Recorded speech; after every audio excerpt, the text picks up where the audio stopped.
Spain has its running of the bulls. Brazil, its carnival. And here in New Zealand, once every 2 years, we have something even better.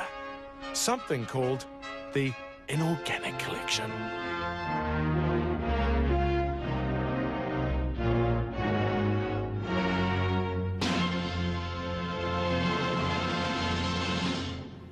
It's evidence of our insatiable desire to consume and then discard.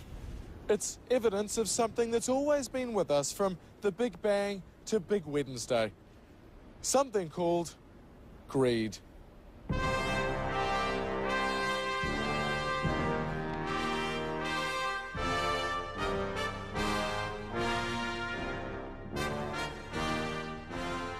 Perhaps our greatest metaphors of greed are the gigantic fruit and veg that mark the insatiable civic craving for fame and passing trade.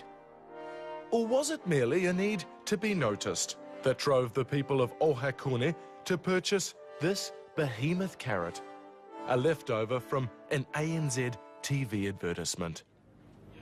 It's a big day, not to mention a big carrot, for Ohakune. After 2 years of planning, the town is finally getting its giant vegetable. Greed was also behind the country's largest hot dog, unveiled in Mosgiel in 1984. Warren White and Rod McGregor made the roll, and local butcher Ray Keane supplied the sausage, all 10 kilos of it.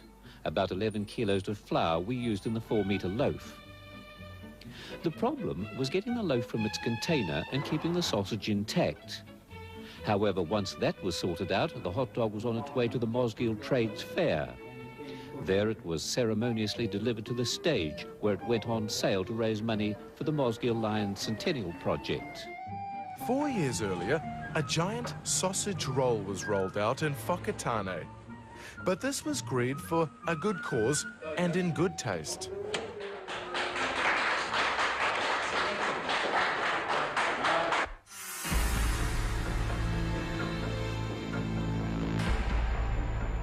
Sadly, sometimes good old-fashioned greed turns to gluttony. And in recent years, speed-eating competitions have become a national obsession, with those who can eat the fastest being treated like greedy gods. Watch the man in green. 6 down in 10 seconds. The champion.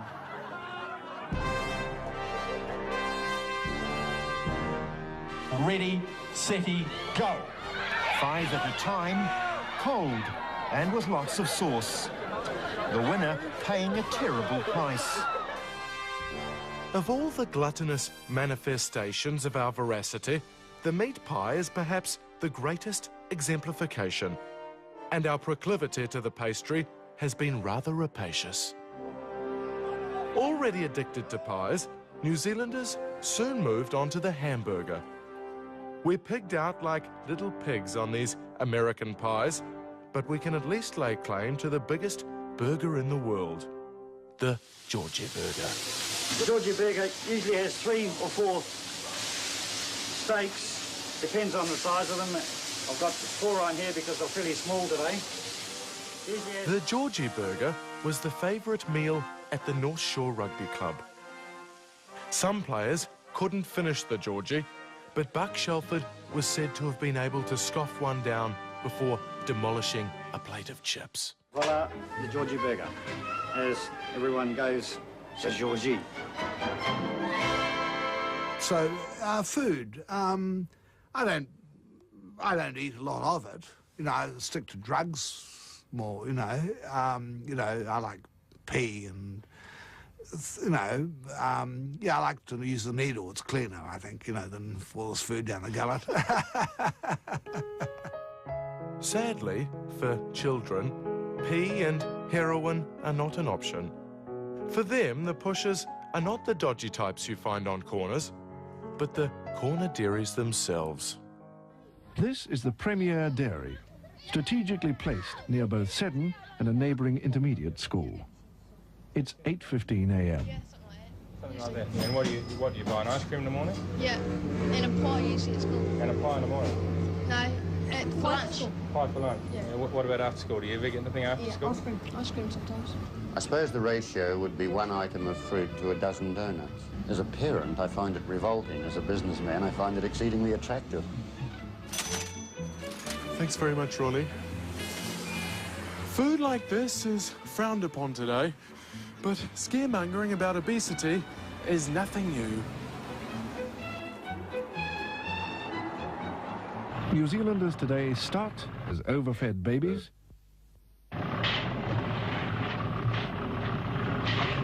they develop into greedy, sweet-toothed infants,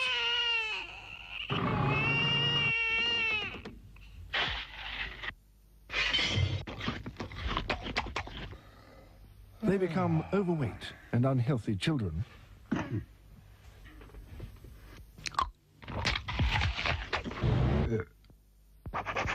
and after maturing into suitably obese adults, they die at an early age. The outlook, I'm afraid, is just a bit bleak. While our national anthem may have changed, this remarkable documentary from 1976 clearly illustrates that our obsession with alarmist obesity propaganda has been pumping through our clogged arteries for quite some time.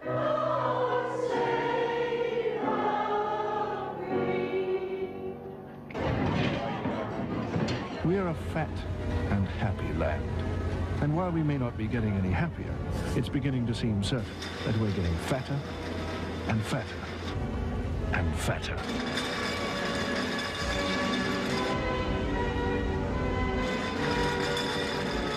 I'm bloody sure when Captain Cook arrived here, and he had a lot of contact with Maoris, I bet he never saw any fat ones. And now we have this atrocity in front of us all the time. Those poor buggers arriving to this country and being greeted by some ape chanting on that with a pot belly and a grass skirt and waving a bloody spear in their face. It's disgraceful, it really is. It's embarrassing. I'm very embarrassed at times to be a New Zealand Unlike Captain Cook, David Frost met plenty of overweight Kiwis when he was dispatched from London in 1973 to help us handle our love handles and down under bum blubber. Thank you very much indeed, and welcome to our show on the subject of the Fat Society. And New Zealanders are supposed to be among the biggest eaters in the world, over 3,000 calories a day.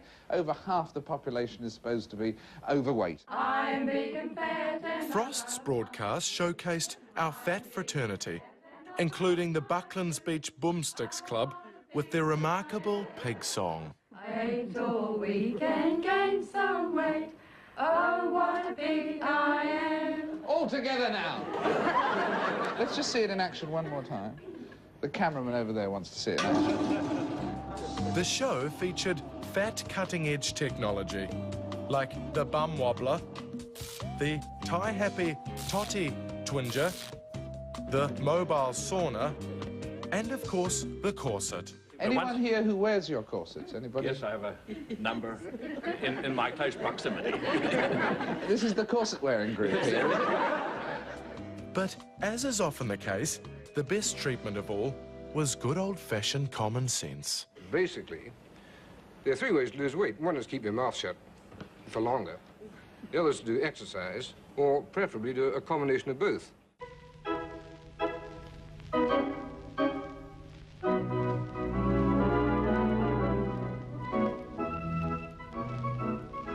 Greed was also a popular subject for our early animators, who took to the topic with relish.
But as we'll soon see, greed takes many forms.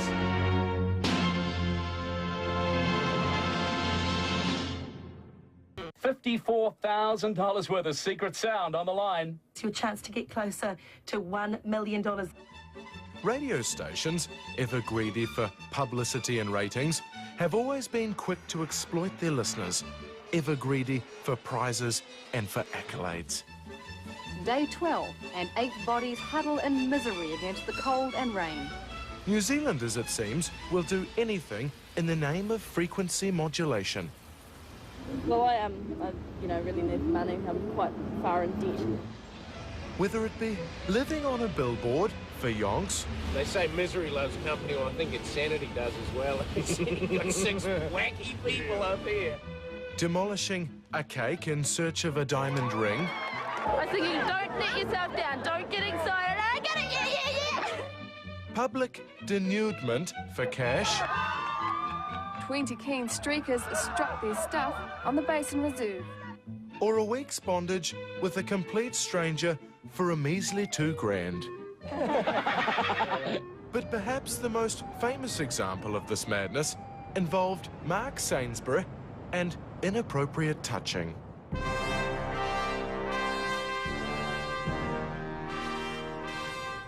The year was 1991.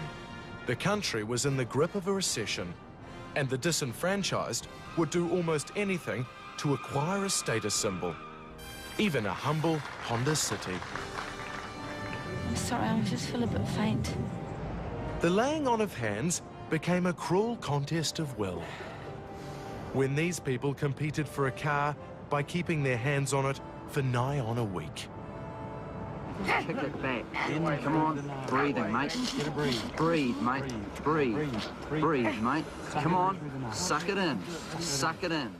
Well, there's a lot of psychological warfare going on at the moment. They're psyching each other out now, just staring at each other, but they've been living together now for nearly 5 days, and they know what hour they all get weak, and they know who sleeps and when they don't, and they all play games with each other and try and make themselves visible so to psych the other guy out. You know, it's been going on now. It's just incredible. We just can't believe it. Like two titans, mere exhaustion wouldn't rob them of victory. Then finally, inexplicably, 113 hours after starting, Pat inadvertently lifted his hand. Judith had won. Not that she knew it. Stay there. Stop freaking me out. Hey, listen to me. Stay there. Just stay where you are. Next January's John Walker Miracle Mile. It's all right. As a hill of athletics, she's gone. There could be more superstars on the way. Yeah, she's okay now. It's okay. That's it. That's it. Won. You won. You won. You've done it. You've done it. We can go home and go to bed now. You can get some sleep. And you did it. You stuck it out. You didn't quit. All right. The subject of inappropriate touching and sexual greed was also touched on in the popular 1970s sitcom Dr. Rangi.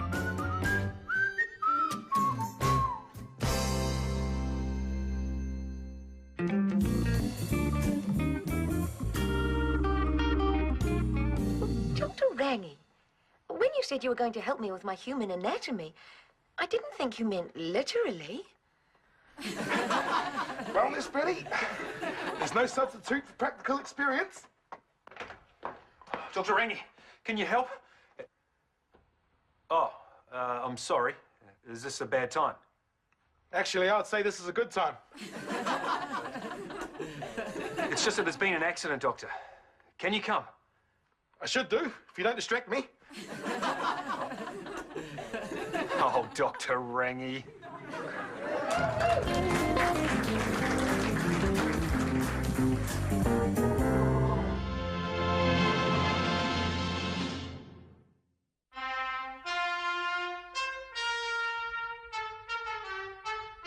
The discovery of gold in central Otago in the 1880s may have sparked the biggest speculative boom in our history, but it certainly wasn't to be the last.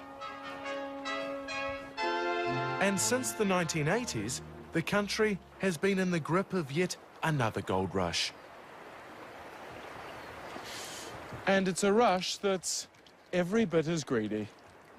At 280,000, at 285, at 285 it is, at 290, at $290,000, at $290,000 I am bid.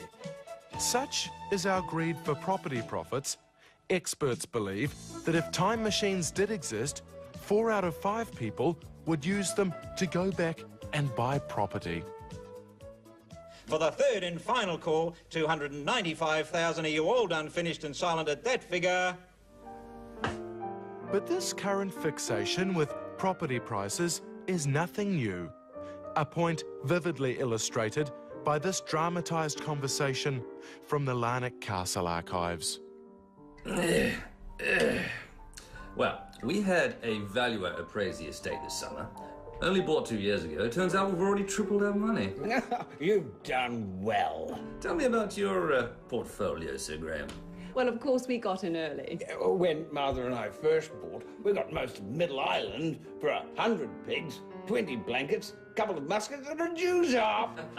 Nowadays, you'd be lucky to get Taranaki for that. It's just so difficult for young couples trying to buy their first province. Our youngest Simon couldn't afford a province. Best he could do was some place called Waiheke Island. That's a rat-infested rock. Sadly, conversations like this plague dinner parties up and down the country to this very day. More kiwi, sir. Have you ever found yourself stuck in a conversation about property prices? My friend Barry Saunders, of Waratah fame, and, well, Barry Saunders fame, always, he and I have a good joke. One of these days we're going to do a tour. It's going to be called the Bought at a Good Time Tour. We both get great humour of these people who sort of say, well, Jeremy, bought at a good time. Neither of us have bought at a good time because neither of us have bought. It just bores me, you know? Like you sit there and you go, oh, yeah, you just nod your head politely. But inside you're just going, shut up. I think as a country we've succumbed to the capitalist dream of making money without having to do anything socially productive. And I think that the greed for profit from property investing is ruining our social cohesion by driving up house prices so that young families have no hope of owning their own home. Most morality tales about greed end in ruin. But this next tale of one New Zealander's greed had a far worse ending. Humiliatingly, it ended on this wharf, when a legend known as Merv the Swerve walked straight into the unloving clutches of Holmes reporter Rod Vaughan. Mervyn Hunt suffered his 15 minutes of infamy when the Waiheke Island ferry docked in Auckland on an unseasonally warm day in September 1990. Vaughan was there to greet him. Rod Vaughan from the Holmes television program. I understand you've been on a bit of a spending spree lately. No. No. Been buying some property up in the Waiheke? No. You haven't? No. No. I see. So you misunderstood. You misunderstood everything that's been told. Is that right? You've been buying a few yachts lately and, cars? No. Is that not correct? No. Oh, looking but not buying, is that right? I see. Merv and his partner Doris are familiar figures on the Auckland scene. Familiar to countless real estate agents, yacht brokers and car dealers. People who've been led to believe he's a person of some substance. Flash car, flash yacht, and flash Waiheke property. He spun a line that he was a retired brigadier general who owned a factory in Detroit, real estate in Beverly Hills, chartered boats in Florida, and had farms in New Zealand. After he went fishing for one of these floating palaces, he was remembered fondly by marine broker Jeff Tyler. He walked all over it and he said, this is the boat that I want to buy. And I said, well, let's get a contract out and sign her up. And he just signed along the dotted line, no questions asked? No questions asked. Yeah.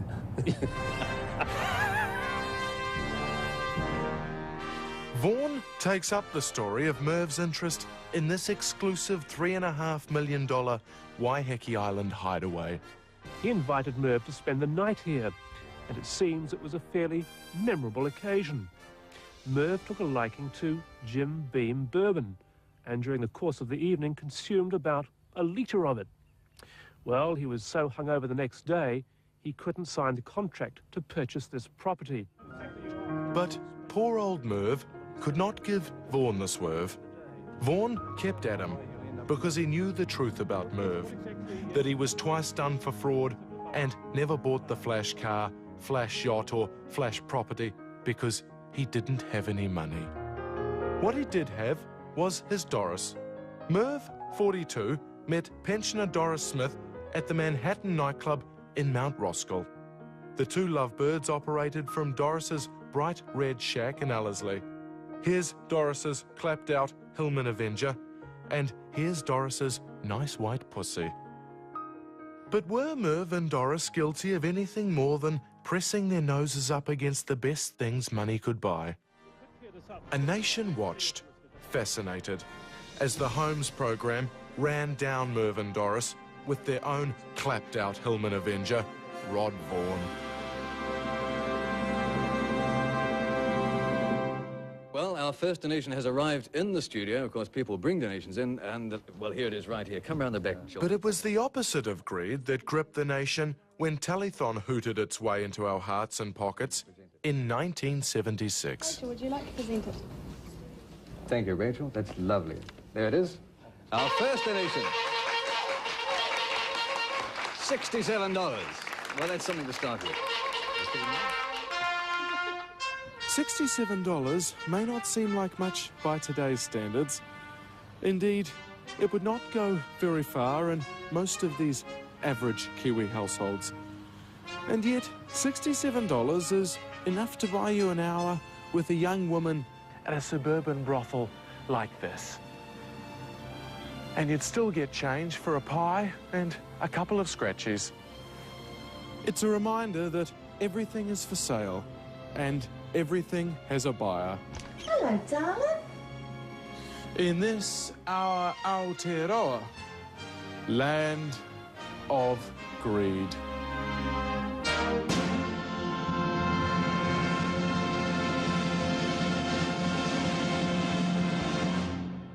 I ate all weekend, gained some weight.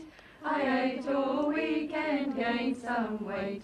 I ate all weekend, gained some weight. Oh, what a big I am. All together now. Glory, glory, she's got better. Glory, glory, she's got better. I'm so glad I'm on the outside here to swim. Now, where's the third verse? Is it down here?